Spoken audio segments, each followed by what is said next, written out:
Times of Karnataka digital ಚಾನೆಲ್ನ ಸಮಸ್ತ ವೀಕ್ಷಕರಿಗೆ ನಮಸ್ಕಾರ. ನಾನು ರಾಮು ಅರ್ಕೇರಿ.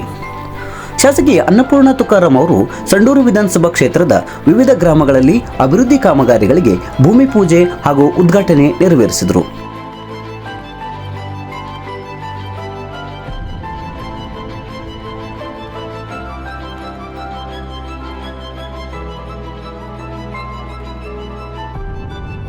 ತಾರಾನಗರ ಗ್ರಾಮದ ರಾಜ್ಯ ಹೆದ್ದಾರಿ 40ರಿಂದ ಕುಡಿಯುವ ನೀರಿನ ಶುದ್ಧೀಕರಣ ಘಟಕಕ್ಕೆ ಸೇತುವೆ ಹಾಗೂ ರಸ್ತೆ ನಿರ್ಮಾಣ ಕಾಮಗಾರಿಗೆ ಭೂಮಿ ಪೂಜೆ, ಇದೇ ಗ್ರಾಮದ ಆಶ್ರಯ ಕಾಲನಿ ಸರ್ಕಾರಿ ಹಿರಿಯ ಪ್ರಾಥಮಿಕ ಶಾಲೆಯ 2 ನೂತನ ಕೊಠಡಿಗಳ ಉದ್ಘಾಟನೆ,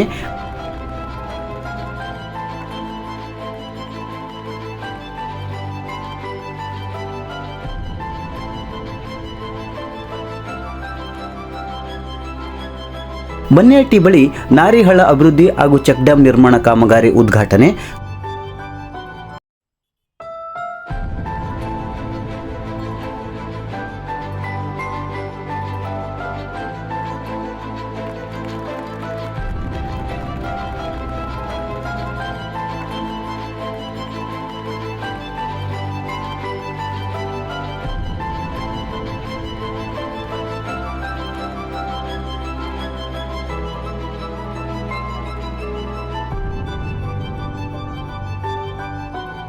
ಕುರುಕುಪ್ಪೆ ಪಟ್ಟಣದ ಸರ್ಕಾರಿ ಪ್ರೌಢಶಾಲೆಯ 10 ನೂತನ ಕೊಠಡಿಗಳ ಉದ್ಘಾಟನೆ ಹಾಗೂ ಇಲ್ಲಿನ ಗೌರಿಶಂಕರ ಕಾಲನಿ ಸಿಸಿ ರಸ್ತೆ ಚರಂಡಿ ನಿರ್ಮಾಣ ಕಾಮಗಾರಿ ಭೂಮಿ ಪೂಜೆ, ಹಳೆ ದೊರಜಿ ಗ್ರಾಮದ ಸರ್ಕಾರಿ ಶಾಲೆಯ 3 ಕೊಠಡಿಗಳ ಉದ್ಘಾಟನೆ, ಡಾಕ್ಟರ್ BR ಅಂಬೇಡ್ಕರ್ ಭವನ ನಿರ್ಮಾಣಕ್ಕೆ ಭೂಮಿ ಪೂಜೆ, ಹೊಸದೊರಜಿ ಗ್ರಾಮದಲ್ಲಿ ಕೆಪಿಟಿಸಿಎಲ್ CSR ಅನುದಾನದಡಿ ನಿರ್ಮಿಸಲಾಗಿರುವ 3 ಶಾಲಾ ಕೊಠಡಿಗಳ ಉದ್ಘಾಟನೆ ನೆರವೇರಿಸಿದರು.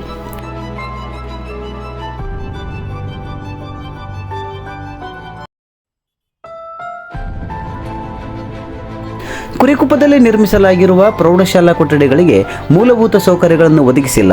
ಆದಾಗ್ಯೂ ತರಾತುರಿಯಲ್ಲಿ ಕೊಠಡಿಗಳನ್ನು ಉದ್ಘಾಟಿಸಿದ್ದೇಕೆ ಎಂದು ಸ್ಥಳೀಯ ಯುವಕರು ಶಾಸಕರನ್ನ ಪ್ರಶ್ನಿಸಿದರು. ಅಲ್ಲದೆ ಮೂಲ ಸೌಕರ್ಯಗಳನ್ನು ಒದಗಿಸಲು ಮನವಿ ಸಲ್ಲಿಸಿದರು. ಅದು ಮತ್ತೆ ಕರೆಂಟ್ ಇಲ್ಲ, ತಾತ್ಕಾಲಿಕವಾಗಿ ಕರೆಂಟು ದೇವಸ್ಥಾನದಿಂದ ತೊಗೊಂಡಿರೋದು. ಪ್ರತಿಯೊಂದು ಮಕ್ಕಳು ನಾಳೆ ಜೂನ್ 10 ಇಲ್ಲಿಗೆ ಶಿಫ್ಟ್ ಮಾಡಬೇಕು ಅಂದರೆ ಏನಾದರೂ ಆಯಿತು ಅಂತಂದರೆ ಇಲ್ಲಿಂದ ಅಲ್ಲಿಗೆ ಇಡಬೇಕು. ಅಂಬುಲೆನ್ಸ್ ಬರೋಕ್ಕೆ ದಾರಿ ಇಲ್ಲ, ಕಾಂಪೌಂಡ್ ಇಲ್ಲ. ಇಲ್ಲಿ ಮಾಡಿದ್ದು ನಮ್ಮ ಕನಸೆ ಭಾಳ ದೊಡ್ಡ ಹಬ್ಬ ನಮಗೆ. ಈ ದೊಡ್ಡ ಹಬ್ಬದ ರೀತಿ ಆಗಬೇಕಾಗಿರೋ ಇದು ತಗೊಂಡೋಗಿ ಯಾಕೆ ಮಹಾತ್ರಿ ಇಲ್ಲಿ ಆಯ್ತು ಅಂತ ಹುಡುಗರಿಗೆ ಅನಾರೋಗ್ಯ ಆಗಲ್ಲ. ಆ್ಯಕ್ಚುಲಿ ಕಾಂಟ್ರಾಕ್ಟ್ಗೆ ಹೇಳಿದ್ರಂತೆ ಪಾಪ ಮೆಂಬರ್ಗಳು, ಅಧ್ಯಕ್ಷರು ಹೇಳಿದ್ರೆ ಹಿಂದಕ್ಕೆ ಮಾಡೋದು ಮಾಡಲಾರ್ದಂಗೆ ಅವನ ಸಾರ್ವಜನಿಕರಿಗೆ ಕೊಡ್ತಾ ಇದ್ದೀವಿ. ನಿನ್ನೆ ರಸ್ತೆ ಮಾತಾಡ್ಕೊಂಡು ಬಂದಿವಿ. ಕಾಶಿ ವ್ಯಕ್ತಿ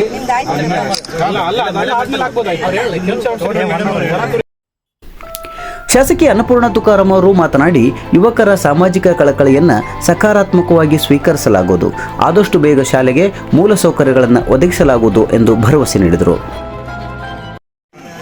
ಅವರ ಒಂದು ಸುರಕ್ಷತಾ ದೃಷ್ಟಿಯಿಂದ ನೀವು ಮನವಿ ಮಾಡ್ಕೊಂಡಿದ್ದೀರಿ. ನೀವು ಹೇಳೋದಕ್ಕಿಂತ ಮುಂಚೆನೇ ನಾನು ಆಗಲೇ ಹೇಳೋಕ್ಕಿಂತ ಬಂದೆ. ಯಾಕಂದರೆ ಇಲ್ಲಿ ಶಾಲೆ ಮಾಡಿರೋದ್ರಿಂದ ಹೆಣ್ಮಕ್ಳು ಶಾಲೆಗೆ ಒಂದೊಂದೇ ಹುಡುಗಿಯರು ಬರಬೇಕಾಗ್ತದೆ. ಯಾಕಂದರೆ ಈ ಸುತ್ತಮುತ್ತ ಕಲ್ಲು ಗುಡ್ಡಗಳು ಇರೋದ್ರಿಂದ ಅವ್ರ ಹಿತದೃಷ್ಟಿನೂ ನಾವು ನೋಡಬೇಕು. ಈ ಪ್ರತಿಯೊಂದು ಮಗುವಿಂದು ಕೂಡ ಜವಾಬ್ದಾರಿ ಪಾಲಕರದಷ್ಟೇ ಅಲ್ಲ, ನಂದು ಕೂಡ ಈಗ ನಾನು ಸಂಸದರ ಜೊತೆಗೆ ಮಾತಾಡಿದ್ದೀನಿ. ಈಗ ರಸ್ತೆದು ಕೂಡ ಈಗ ನಾವು ಬಾಡಿಯಲ್ಲಿ ಎಲ್ಲರೂ ಮಾತಾಡಿ ಈಗ ಅದು ರಸ್ತೆ ಮಾಡಿಸೋಣ. ಅದಾದಮೇಲೆ ಇದಕ್ಕೆ ಶಾಲಾ ಕಾಂಪೌಂಡು, ಕುಡಿಯೋ ನೀರಿನ ವ್ಯವಸ್ಥೆ, ಏನಪ್ಪ ಕರೆಂಟ್ ಇದ್ದು ಎಲ್ಲ ಮಾಡಿ ದಯವಿಟ್ಟು ಅದೊಂದು ಮಾಡ್ರಿ. ಯಾಕಂದ್ರೆ ಈಗ ಯಾವ ಅನುಕೂಲತೆ ಇಲ್ಲದಂಗೆ ಶಾಲಾ ಮಕ್ಕಳಲ್ಲಿ ಶಿಫ್ಟ್ ಮಾಡ್ಬಿಟ್ರೆ ಇವೆಲ್ಲ ಮೂಲಭೂತ ಸೌಕರ್ಯ ಕಲ್ಪಿಸ್ಕೊಟ್ಟು ಮತ್ತೆ ಶಿಫ್ಟ್ ಮಾಡ್ಬೋದು. ನಾವು ಯಾಕೆ ಹೇಳ್ತದೆ ಅಂದ್ರೆ ಮಾತ್ರ ನಮ್ಮ ಪ್ರೈಮರಿ ಸ್ಕೂಲಲ್ಲಿ ಈಗಾಗಲೇ ಕ್ರೌಡ್ ಫುಲ್ ಇದೆ ಮೇಡಮ್. ಅಲ್ಲಿ ಇಲ್ಲಕ್ಕೂ ಜಾಗ ಇಲ್ಲ ಮಕ್ಕಳಿಗೆ. ಆ ಸಿಚುವೇಶನ್ ಫೇಸ್ ಮಾಡ್ತಿದ್ದಾರೆ.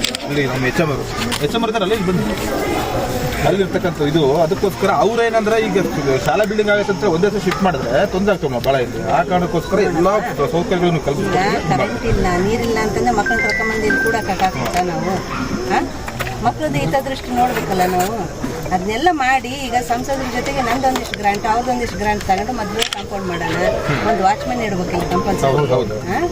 ಈಗ ಇಷ್ಟು ಕೋಟ್ಯಾನುಗಟ್ಟಲೆ ನಾವು ಬಿಲ್ಡಿಂಗ್ ಮಾಡಿ ಸುಮ್ಮನೆ ಯಾರೋ ಬಂದು ಹಾಳು ಮಾಡಿದ್ರೆ, ಯಾಕಂದ್ರೆ ಊರಿಂದ ದೂರ ಐತಿ, ಯಾರೋ ಕಿಡಿಗೇಡಿಗಳು ಆವಾಸ ಸ್ಥಾನ ಆಗಬಾರ್ದು. ಇದು ಜ್ಞಾನ ದೇಗುಲಾಗೇ ಇರಬೇಕು. ಇದಕ್ಕೆ ಏನು ಬೇಕು, ಪೂರಕವಾದಂಥ ಸೌಲಭ್ಯಗಳು ಏನು ಬೇಕು ನಾವಿಬ್ಬರು ಮಾಡಿಕೊಡ್ತೀವಿ ಏನಪ್ಪ.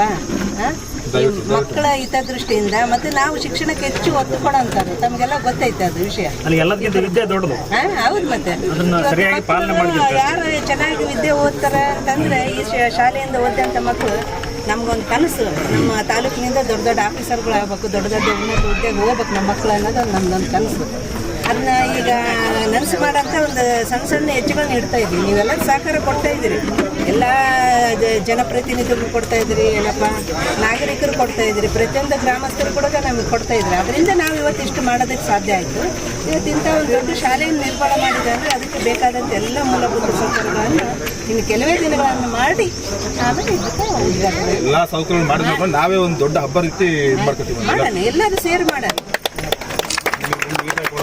ಬರಬೇಕಾಯ್ತು ಮುಂದೂರಿಗೆ, ನೀವು ಇಲ್ಲೇ ಇರೋದಕ್ಕೋಸ್ಕರ ಇಲ್ಲೇ